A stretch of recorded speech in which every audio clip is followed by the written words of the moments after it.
ছেলেটিকে দেখছেন তার নাম হচ্ছে তেসাং। তেসাং কোরিয়ার অনেক দরিদ্র পরিবারের একজন সন্তান। ছোটবেলা থেকে সে অনেক মেধাবী একজন স্টুডেন্ট ছিল, কিন্তু পরিবারের হাল ধরার জন্য অনেক আগে সে তার লেখাপড়া ছেড়ে দিয়েছে। বর্তমানে সে একটি কোম্পানিতে সাধারণ একজন কর্মচারী হিসেবে কাজ করছে।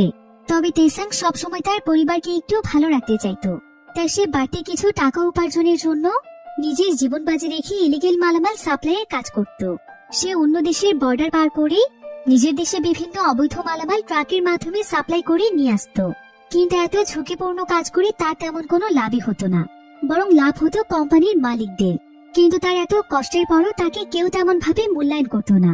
সবাই তাকে অনেক ছোট চোখে দেখত এবং সামান্য কিছু টাকা দিয়ে অনেক কঠিন কঠিন কাজ করিয়ে নিত।